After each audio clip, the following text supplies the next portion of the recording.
السلام عليكم. أنا دكتور الحسيني، صيدلي إكلينيكي، وده كلام صيدلي. بس الأول، يعني إيه صيدلي إكلينيكي؟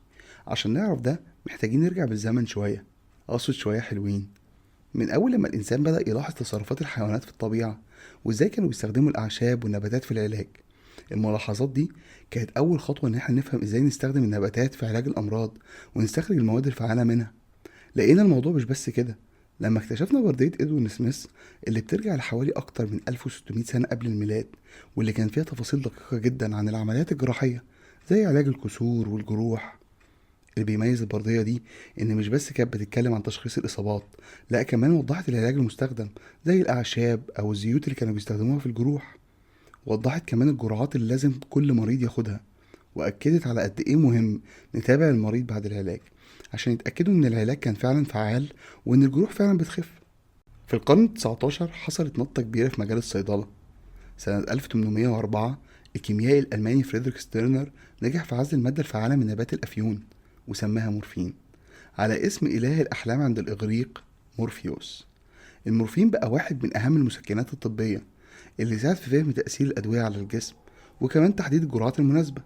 وبقى في شركات كتير بتعتمد على استخراج مادة فعالة وعمل علاج، فبقى فيه أدوية أكتر، وبقى للصيدلي دور في صرف الأدوية في الصيدلية وكمان تصنيع في الشركات بالمراحل الكتير المختلفة. مع بداية القرن العشرين بدأ الطب يتطور بسرعة.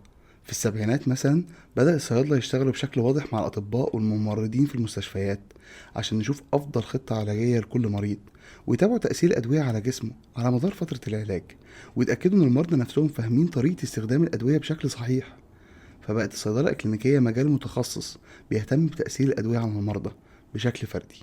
النهاردة بقى الصيدلي الكلينيكي جزء أساسي من الفريق الطبي، وبيساهم في تقديم رعاية شاملة للمرضى عن طريق تفصيل خطة علاجية لكل مريض، لأن العلاج الواحد ممكن يناسب مريض وما يناسبش مريض تاني بسبب وجود تعارض دوائي أو وجود أمراض تانية بتأثر على استجابة الجسم للعلاج.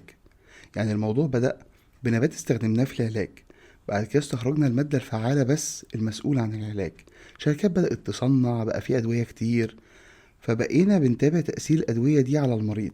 فتكون مفهوم الصيدلة الكلينيكي الحالي اللي كان موجود من آلاف السنين واتطور بالزمن. وبكده نرجع لكلام صيدلي اللي هو أنا بعمل إيه هنا. سلسلتين: أول سلسلة اعرف أكتر عن، اللي هدفها نشر الوعي في المجتمع إنه يعرف أكتر عن الأمراض واستخدام الدواء بشكل صح.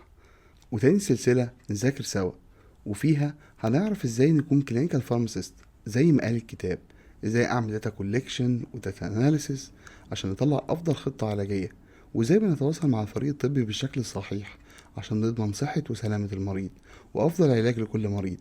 وبكده اكون وضحت لكم الفكرة الاساسية للقناة. استنوني الفيديوهات الجاية ان شاء الله، ولو عجبتكم الفكرة ما تنسوش تعملوا لايك وشير وسبسكرايب وتفعلوا زر الجرس عشان يوصلكم كل جديد.